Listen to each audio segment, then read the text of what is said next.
Hello and welcome to my channel. I'm Brad Wardle, aka Captain Wingnut from Cougar Ridge Ranch, high in the Uinta Mountains of eastern Utah. And today I'm going to show you how I built a gazebo in our garden to protect us from wind, rain, cold, heat, snow. Here's the chicken run. So let's go into the garden and show you how it all came together.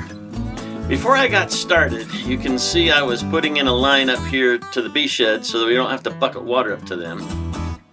As you can see, the existing picnic tent that we have up here didn't survive the winter, and it's been the case for 4 years. And buying a new one each spring at $120, I don't know what it was, expensive, adds up. So today is the day I start on a permanent gazebo. Taking a look around us, it's April 2nd, and we still have quite a bit of snow on the ground, and it's still very cold and windy. Well, enough of this. Let's get on with the show.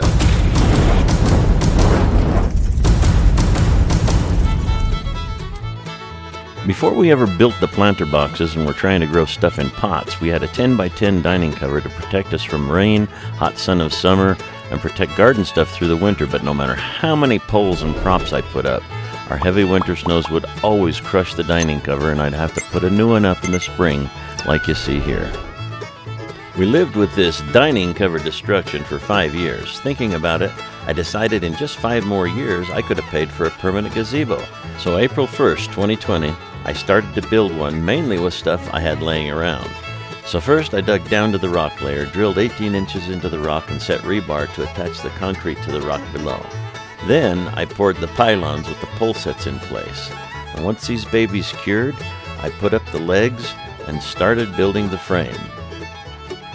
Notice that most of the wood is way longer than needed, but it was all overage from other projects or scrap pieces. Most of it was coal wood from the hardware store that was scarred or a little warped or slightly damaged in some way that I got very cheap.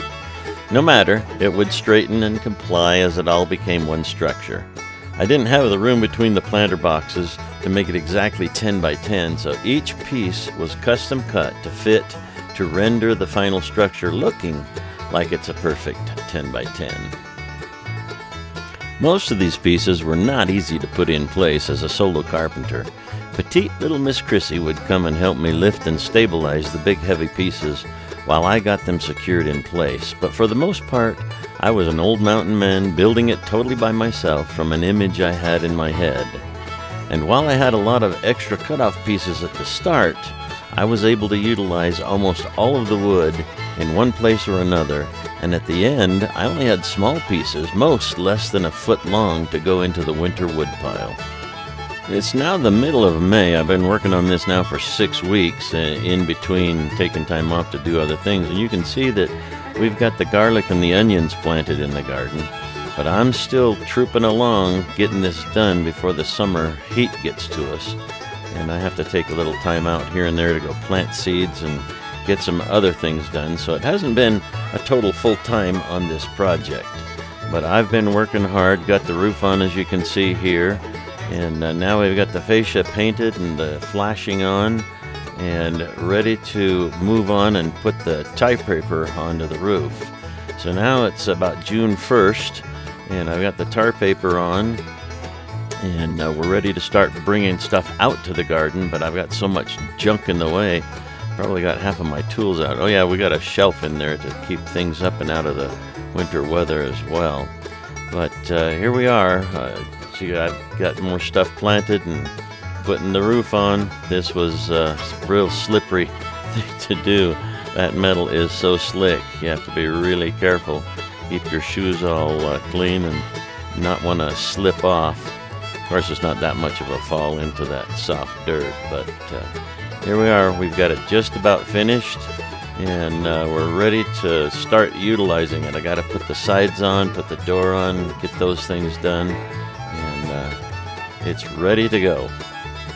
Well, that's how our garden gazebo came into existence. It's not exactly 10x10 because of the planter boxes. By the way, you can click this link and watch the video of me building the planter boxes.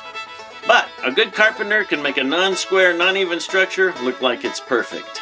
And no, I didn't have any plans for this one to work from. I just built it out of my head as I went, custom fitting each part as I progressed. Okay, thanks so much for watching, and if you like my content, please subscribe, click the bell icon. It helps me a ton. That's it. I gotta get back to the next building project. Brad Wardle, call sign Captain Wingnut on final approach for a full stop landing. Muchas gracias y adios, muchachos.